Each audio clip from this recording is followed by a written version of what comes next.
Greetings and bienvenue, Midnight Crew. Thank you for returning to this broadcast.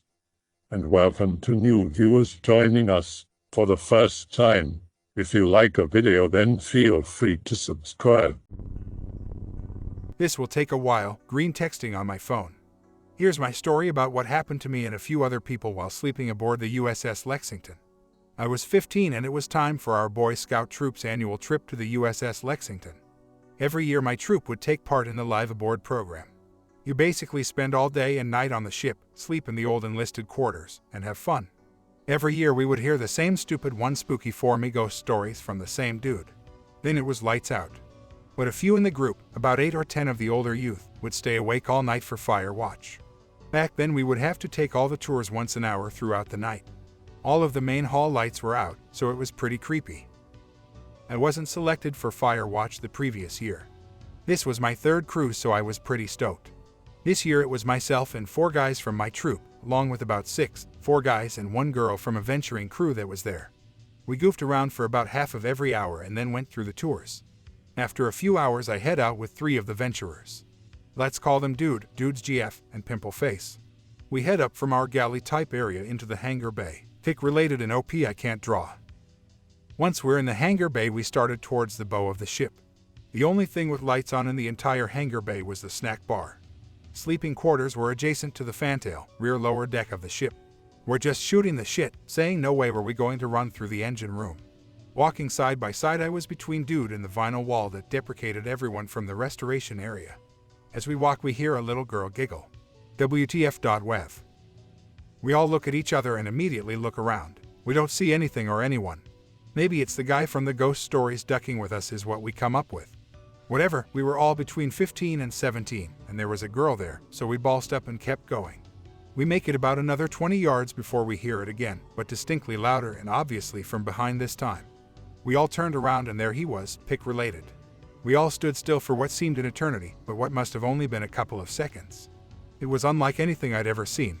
It was a wispy black form with defined arms, legs, torso, and head.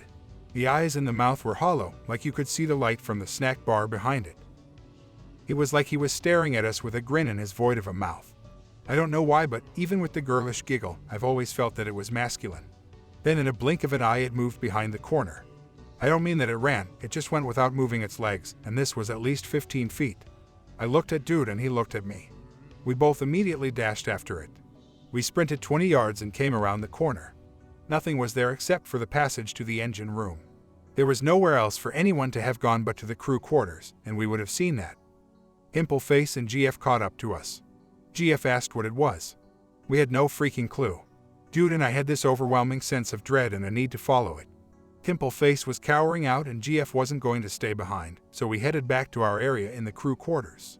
It was quite a walk. Only 10 minutes had passed since we left our area, so everybody was like that was fast. Then they saw that we were visibly shaken. GF said I ain't going back out there and sat down with Dude. Pimple Face just went and distracted himself with a movie. The others started asking us questions and said we made the whole thing up, but we're now all too freaked out to go out. Except one of the others wanted to go see if it was true. I said I'd go with him. I still had this urge, this need to see it closer. Dude wanted to go, but GF wouldn't let him leave her. So the new guy and I headed out. As we walk I keep trying to reason in my head what I had just seen. Could it have been a prank? But we would have heard footsteps on the metal deck. And how the hell did it move its legs? Dear God, I could almost see through its body like it was made of smoke. Even with those thoughts going through my head I still headed up with new guy. I pointed to him where it was and that it had gone towards the engine room. We stood around for a second, then kept heading towards the bow of the ship. We wanted to walk through the anchor area and pre-flight briefing rooms as we had originally did. It takes a solid 5+ minutes to get from Hangar D rear of the ship to Hangar A, but we didn't even make it to Hangar C. At the end of the vinyl, just as we got to the corner, right where the only source of light was our one flashlight, we heard the distant giggle. This time it was coming from behind, this time it was from the complete darkness ahead, right where we wanted to go. This time something in me flipped on. This time was different, every fiber of my being screamed GTFO.GIF. There was no I was following this thing into complete darkness. Needless to say, the new guy was ready to head back too. The whole way back it felt as if someone was just a few steps behind us. Something told me to not look back, to just keep going. After the seemingly longest walk ever, we get back into our main area. So did y'all see it again? I heard the giggle when I turned around. No one wanted to talk about it again. We didn't do another fire watch walkthrough for the rest of the night. No one said it, but every once in a while someone looked over their shoulder or down one of the nearby halls, as if they had seen something move. One of my friends, who had turned 18 a couple years before and came as an assistant scoutmaster, was up an hour before the rest of the others who weren't on fire watch. He took a dump and brushed his teeth. Then while walking towards our group, he looked down the hall and just stood there for a while. He looked at me and motioned for me to come over.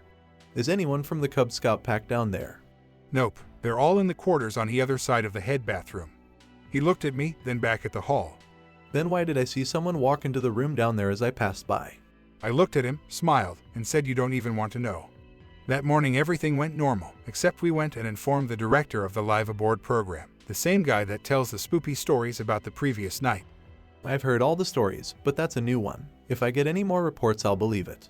Screw you too, dude. A year goes by and our troop is back out there. I had told a few of the guys about what happened and they wanted to see if it would happen again. We spend all ducking around the ship, then it's nighttime. But something has changed with the fire watch. This time the rules have changed, now we have to be accompanied by one of the Lexington volunteers. We get stuck with an edgy girl, but she's pretty cool. She decides to take us on an off-limits tour in the middle of the night. You basically go through all the off-limit areas that are still easily accessible, but weird as hell. Everything goes pretty smooth, but then she brings us to this tiny 10 by 10 feet room that has 2 bulkheads. The floor is covered in old tile that has rust in every freaking joint. In the middle of the room was a cast iron medical table. Both ends of the table raised and lowered by 45 degrees. She explained to us that we were standing in the room that had the most deaths of the entire ship. It was the freaking amputation room. Seamen were brought in there for quick amputation to alleviate the workload in the tiny sick bay. One would be brought in, given morphine and had a tourniquet applied, then they just saw the limb off. The worst part was that the floor would become soaked in an inch or two of blood, which then would have to be mopped out.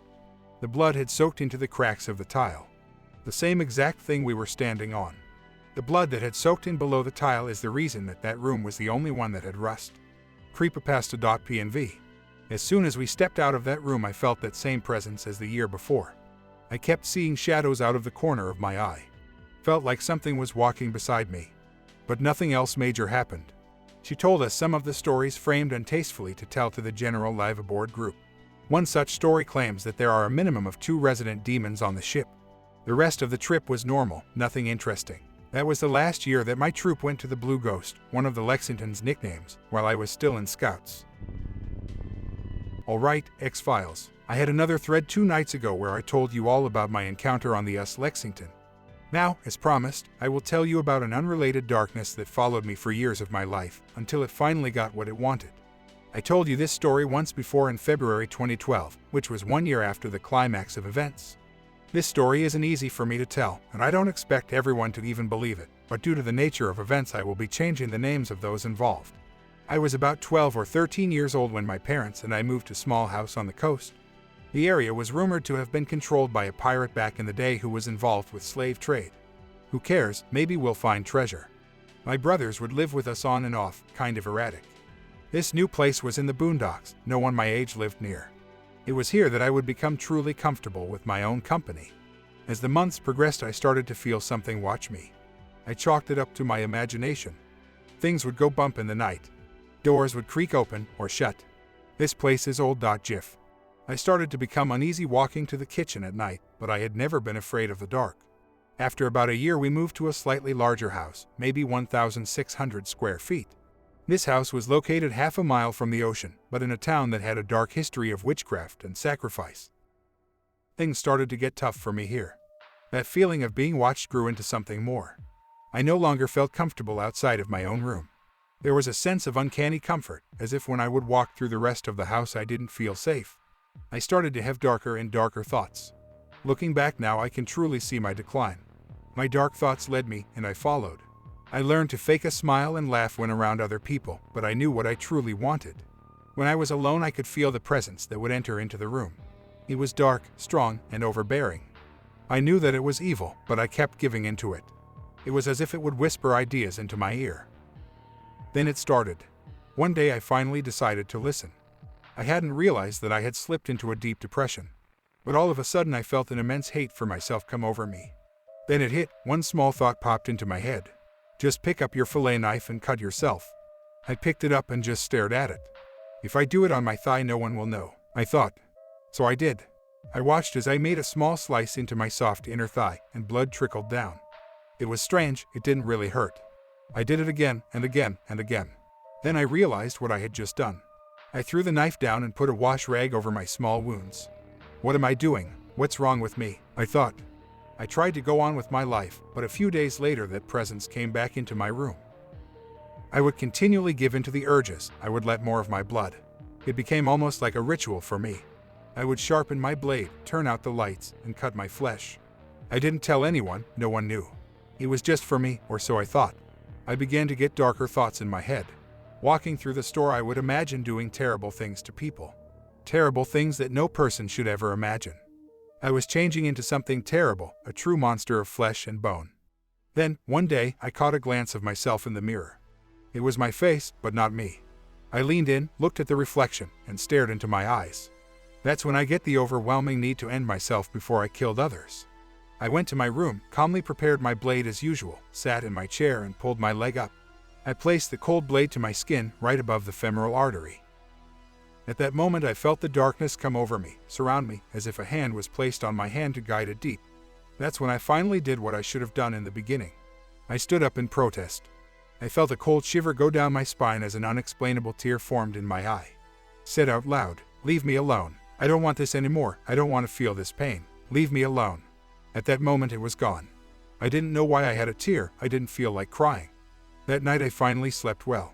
But a few weeks later, while I was minding my own business, I felt it come back. It felt as if the room was dark, even though the lights were on. The presence was so much stronger this time, so angry. I could feel it staring at me. I tried to ignore it, but that didn't help. I finally manned up and told it to leave. This time it didn't. With as much authority as I could muster with my 15-year-old voice, I demanded it to leave, but to no luck. That presence would stay with me for the next few weeks. This time it would go everywhere. I could feel it when I was with people, when I was at the store. I could feel it follow and watch me from a distance, but I stood my ground. I was determined to fight, to push back, to get my joy back. I didn't hurt myself again, even if the urge arose. I shook the evil thoughts from my head the best I could. In the middle of me fighting, something unexpected happened. A hurricane forced me and my parents to evacuate. Our house would get flooded and we had to move after the hurricane. A new home, almost an hour away from all of that torture. I was finally free of it. I no longer felt the darkness around me. I had a rest. The new home had old wood floors throughout. Some of the boards in my bedroom would creak as I walked across them. It was nice to finally hear noises that were made by me. Everything was going well now. I had a great girlfriend. Things were looking up. Then it started. One night I was laying in bed, on the phone with my girlfriend. All of a sudden I hear a slow, but obviously there, creak of one of my floorboards. I stopped talking and just listened. That's when I felt that presence in my room. Another floorboard sounded off, not directly in front of my bed. My girlfriend started to ask why I wasn't talking. Staring into the pitch-black room, as if I knew where it was standing.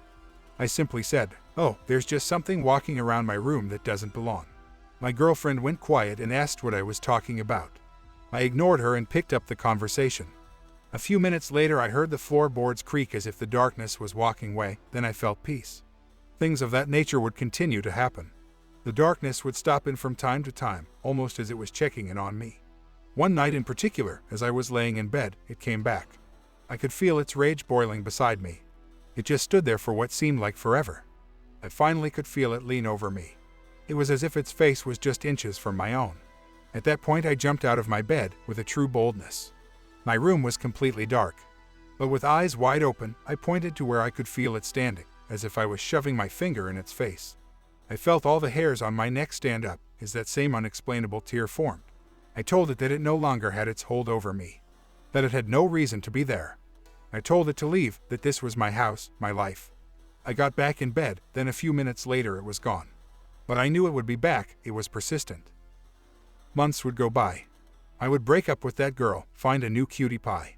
Every once in a while it would come around, pass by while I was out with my girlfriend. I would always smile in its direction and shake my head. I felt as if I might be a little insane, halfway questioned if I had just imagined all of it.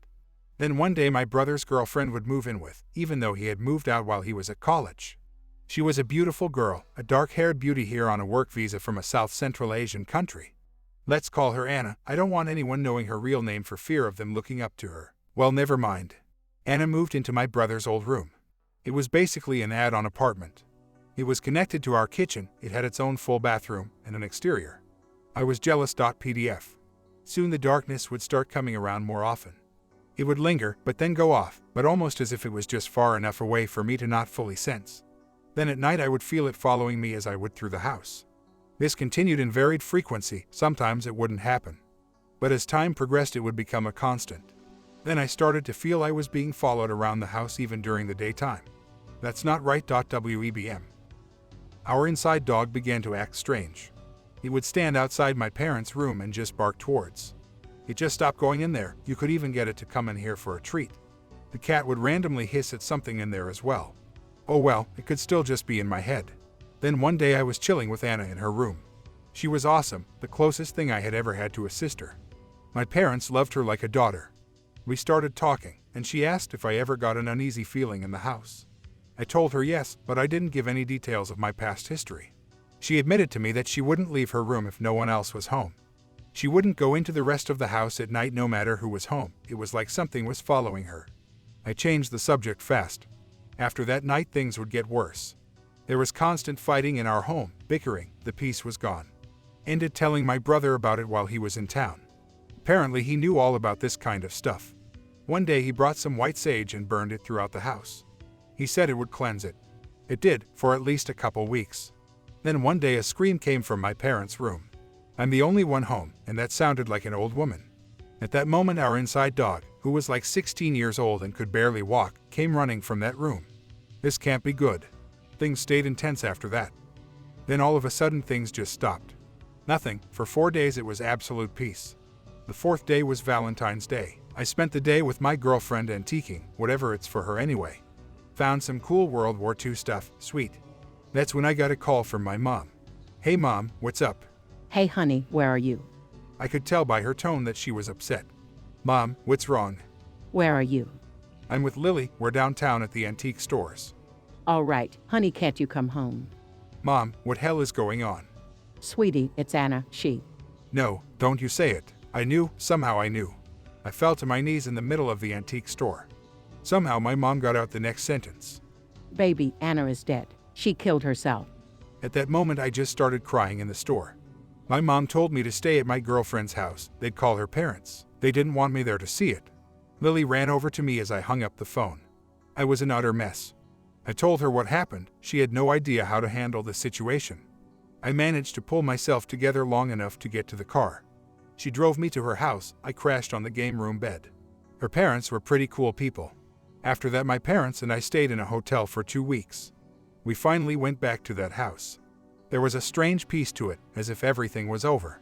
But now my family was broken, we had to rebuild. Since then both of my brothers and parents have moved out. I battled the guilt of not telling Anna what I knew. I blamed myself for a while. I still live about 15 minutes from where it happened. I drive by that old house once in a while. There's a nice family living there now. They've got young kids. Every once in a while I feel the darkness come around, as if it's still just checking in on me. All of those dark thoughts and desires have gone away. I have control over my own anger again. I've told my wife about it, the whole story. She didn't like it, but she's glad that I can tell when it's around. Ever since this all started, I've been able to tell when things weren't right around me. Even on the Lexington, my eyes teared up. I can't really explain it all, but I know it happened. I can't deny it. I apologize if I rambled in my telling of this. I'm not a writer, I just told it as I remember it. It feels good getting it all out there. If you're wondering about Anna, 2 of her brothers came to the US for her death ceremony. They're Hindu, which involved cremation. Her ashes were taken back to her country. The local police department ruled her death as a self-termination. I still miss her. I hope that you enjoyed tonight's broadcast. If you enjoyed tonight's story, then please subscribe to the channel, as more green texts will appear daily. A new broadcast will appear when the clock strikes midnight Central Time.